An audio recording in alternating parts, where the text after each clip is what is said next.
नमस्कार, मैं हूं नंदिनी साहू और आप देख रहे हैं AINS न्यूज़ 24 चैनल। अब खबरें विस्तार से। छत्तीसगढ़ भारतीय जनता पार्टी के नेता प्रतिपक्ष नारायण चंदेल ने आरोप लगाया कि ईडी की कार्रवाई से स्पष्ट हो गया कि छत्तीसगढ़ की भूपेश सरकार भ्रष्ट है। उन्होंने बताया कि अफसरों के पास से करोड़ों रुपए, कैश, ज्वेलरी और कई जमीनों के दस्तावेज बरामद हुए हैं। ईडी की जांच में दोषी पाए गए अफसरों पर कार्रवाई करते हुए कोर्ट ने IAS अधिकारियों को 8 दिन की रिमांड पर भेज दिया है। जानकारी के मुताबिक इन अफसरों के पास से करोड़ों रुपए कैश, ज्वेलरी और जमीनों के दस्तावेज मिले। इन्हीं के आधार पर ईडी पूछताछ कर रही है। प्रदेश के मुख्यमंत्री ने कहा था कि भ्रष्टाचार के आरोपों को प्रमाणित करें, जिस पर बोलते हुए भारतीय जनता पार्टी के नेता प्रतिपक्ष नारायण चंदेल ने कहा कि ईडी की कार्रवाई से स्पष्ट हो गया कि भूपेश बघेल की सरकार भ्रष्ट है। जिस बात को हम लगातार कह रहे थे, उस बात की पुष्टि हुई है कि छत्तीसगढ़ में व्यापक भ्रष्टाचार, हर विभाग में भ्रष्टाचार और सरकार के संरक्षण में भ्रष्टाचार, ये बातें प्रमाणित हुई हैं ईडी के छापे से। और मैं अंत में इतनी ही बात कहता हूं, फिर आप सबसे बातचीत करेंगे कि अब तो ये स्पष्ट है, भूपेश सरकार भ्रष्ट है। छत्तीसगढ़ प्रदेश कांग्रेस कमेटी ने पूर्व मुख्यमंत्री डॉक्टर रमन सिंह द्वारा ईडी की कार्रवाई का खुलासा अपने सोशल मीडिया अकाउंट पर फ्लैश करने को लेकर साजिश का आरोप लगाया। कांग्रेस के प्रवक्ता सुशील आनंद शुक्ला ने कहा कि ईडी की ऑफिशियल वेबसाइट पर ईडी की कार्रवाई का ब्यौरा नहीं डाला गया है। छत्तीसगढ़ में ईडी की कार्रवाई की रिपोर्ट पूर्व मुख्यमंत्री डॉक्टर रमन सिंह के सोशल मीडिया अकाउंट पर फ्लैश होने को कांग्रेस ने राजनीतिक साजिश का आरोप बताया। उन्होंने कहा कि शनिवार को दोपहर 3 बजे तक ईडी ने अपने वेबसाइट पर किसी भी कार्रवाई का ब्यौरा नहीं डाला। कांग्रेस संचार विभाग के प्रमुख सुशील आनंद शुक्ला ने कहा कि ईडी की कार्रवाई की पूरी कथा भारतीय जनता पार्टी द्वारा लिखी गई है। जब आज दिनांक तक 15 अक्टूबर अभी समय हो रहा है 2:58 3 बजे तक ईडी के द्वारा कोई भी प्रेस नोट अपने वेबसाइट में नहीं डाला गया, कोई भी प्रेस नोट अपने ट्विटर हैंडल पर नहीं डाला गया विस्तृत, जैसा कि रमन सिंह जी के द्वारा प्रेस नोट जो विस्तृत किया गया है उसमें जो दावा किया गया है। यहाँ तक कि किसी भी मीडिया हाउस को ईडी के द्वारा अपना प्रेस नोट मेल भी नहीं किया गया है। तो डॉक्टर रमन सिंह जी के पास में यह प्रेस नोट कहाँ से आया, ये बड़ा सवाल खड़ा होता है, जिसमें ईडी की कार्रवाई का तमाम ब्यौरा दिया गया। जिला विधिक सेवा प्राधिकरण रायपुर द्वारा आयोजित राज्य स्तरीय वृहद लोक अदालत में उच्च न्यायालय के चीफ जस्टिस गौतम भादुड़ी पहुंचे। उन्होंने कैदियों द्वारा तैयार की गई कृतियों का अवलोकन भी किया। उन्होंने कहा कि छत्तीसगढ़ ही एक ऐसा राज्य है जहां कैदियों के लिए मानव अधिकारों की रक्षा के तहत कार्य किए जा रहे हैं। जिला विधिक सेवा प्राधिकरण रायपुर द्वारा आयोजित राज्य स्तरीय वृहद जेल लोक अदालत में उच्च न्यायालय के चीफ जस्टिस गौतम भादुड़ी ने जेल परिसर का अवलोकन किया। इस दौरान उन्होंने जेल में कैदियों के लिए चलाए जा रहे कार्यों का निरीक्षण भी किया। चीफ जस्टिस ने इस दौरान कहा कि छत्तीसगढ़ देश का पहला राज्य है जहां कैदियों के लिए मानव अधिकारों की रक्षा के तहत कार्य किए जा रहे हैं। उन्होंने जेल लोक अदालत के आयोजन पर प्रसन्नता व्यक्त करते हुए बताया कि अब प्रत्येक शनिवार को जेलों में ऐसी लोक अदालत का आयोजन किया जाएगा। छत्तीसगढ़ देश का पहला राज्य है जहां पे इस तरह की ये जो हमने स्टेप लिया, ये कैदियों को उनके जो मानव अधिकार है उनको उनकी रक्षा करने के लिए पहला राज्य है सालसा की तरफ से। और इसमें सभी स्टेक होल्डर के इम्पोर्टेंस रहती है, जैसे जेल है, डिफरेंट अथॉरिटीज़ हैं, उनके सहयोग से। और ये जो निरंतर हम ये प्रयास करते रहेंगे, हर शनिवार को ये रखा गया कि हर गैप में एक शनिवार को जेल में ऐसी लोक अदालत रखी जाएगी ताकि उन कैदियों को फ़ायदा मिल सके, क्योंकि ओवर क्राउडिंग से रिजल्ट ये आता है कि उनके मानव अधिकार का कहीं न कहीं हनन हो जाता है। बिलासपुर के साइंस कॉलेज में छात्र छात्राओं को एडमिशन के दौरान हो रही परेशानी को देखते हुए अखिल भारतीय विद्यार्थी परिषद ने विधायक शैलेश पांडे के निवास का घेराव किया और ज्ञापन सौंपा। बिलासपुर के साइंस कॉलेज में छात्र छात्राओं को एडमिशन के समय सही जानकारी न दिए जाने के आरोप में अखिल भारतीय विद्यार्थी परिषद द्वारा विसंगतियों को दूर कर विद्यार्थियों को राहत पहुंचाने की मांग को लेकर विधायक निवास का घेराव किया गया। छात्र छात्राओं का आरोप है कि आत्मानंद इंग्लिश महाविद्यालय की स्थापना के चक्कर में हिंदी महाविद्यालय के छात्र छात्राओं को परेशानी हो रही है। इस दौरान एबीवीपी ने एक ज्ञापन भी सौंपा। वहाँ पे बच्चे वहाँ पे एडमिशन टाइम में उन लोगों को नहीं बताया जाता कि आप लोग का हिंदी माध्यम में शिक्षा नहीं होगा। वहाँ अंग्रेजी माध्यम तथा हिंदी माध्यम दोनों की कक्षाएं संचालित होती है, लेकिन जब एडमिशन ले लेते हैं, जब वहाँ काउंसलिंग प्रोसेस हो जाता है, फिर छात्रों को वहाँ न्यायपूर्ण तरीके से साइन करवाया जाता है तथा बोला जाता है कि आप लोग को अंग्रेजी माध्यम में पढ़ना पड़ेगा। और वहाँ जो बच्चे हिंदी माध्यम के उनको ट्रांसफ़र दूसरे जगह करवाने का मांग करते हैं।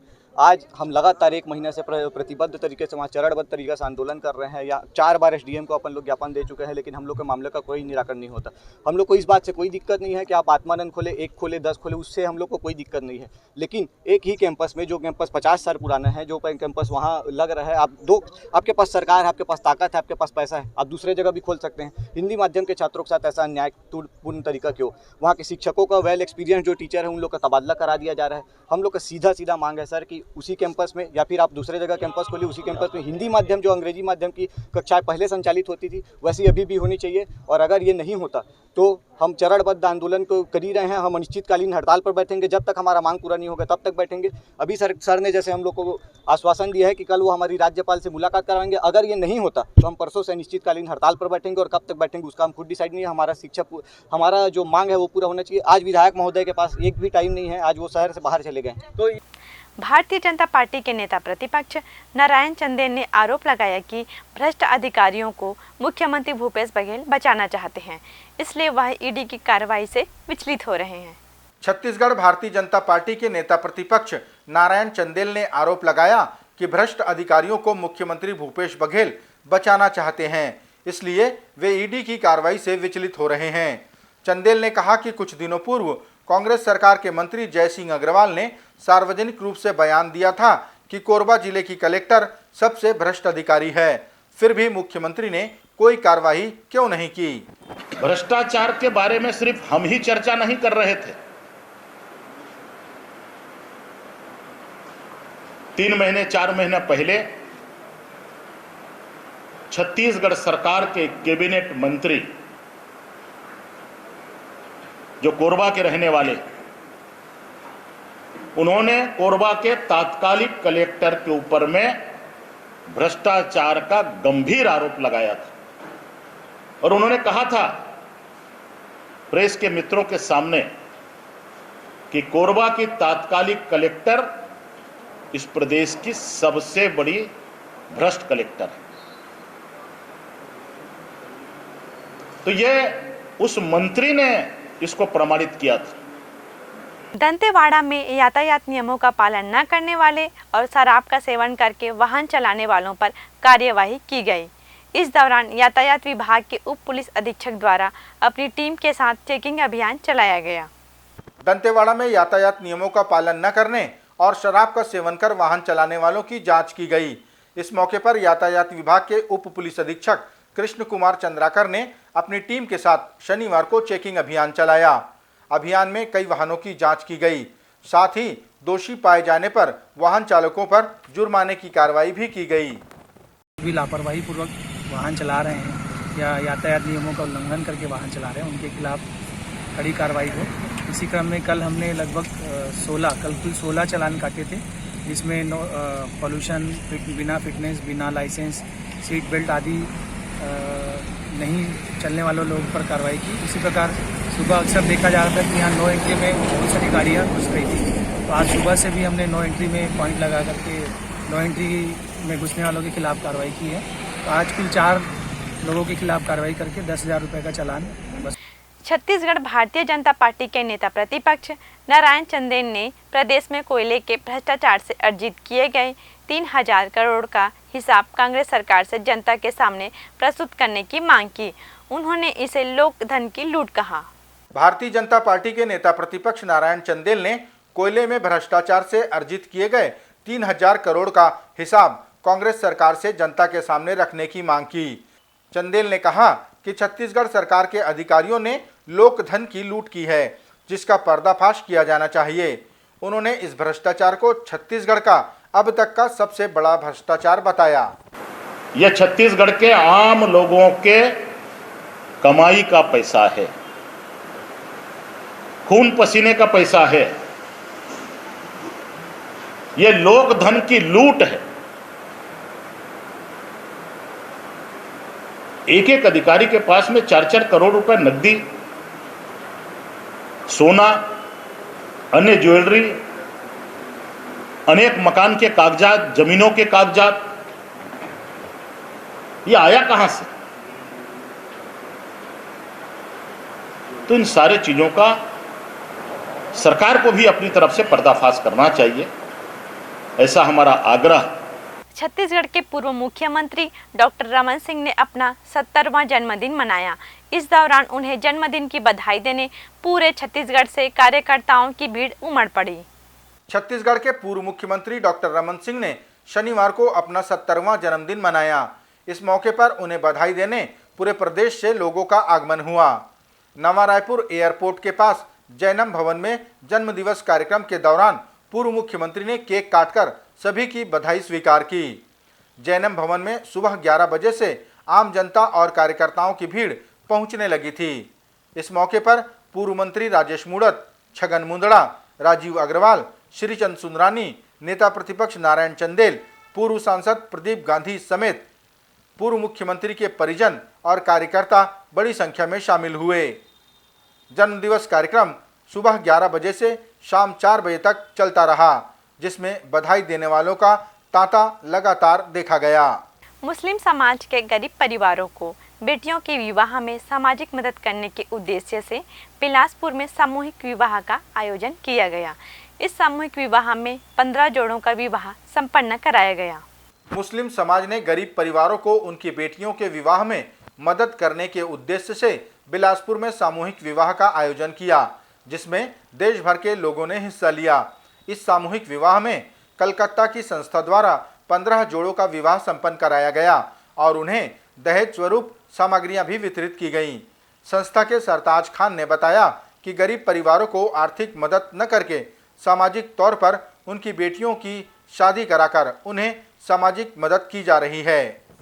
कि हमारे समाज में जो गरीब परिवार हैं, जो 3-3, 4-4 साल, 5-5 साल से जिनकी सगाई हुई थी और आर्थिक तंगी के वजह से बच्चों को शादी नहीं कर पा रहे थे, जब हमें ये सब चीज़ें पता चले तो पूरी समाज के लोग, सिर्फ बिलासपुर से नहीं, रायपुर, इटारसी, भोपाल, लखनऊ, राजस्थान, कोटा, रतलाम, रायपुर, तो फिर ये तमाम लोग हम लोग मिल के एक डिस्कस किए कि भाई ये जो हमारे परिवार में जो कुछ गरीब लोग हैं जो शादी नहीं कर पा रहे हैं, तो हम लोग एक संस्था बना के इनका मदद करते हैं और इनका मतलब जो हो सकता है सहयोग, इनकी शादी कर लेते हैं।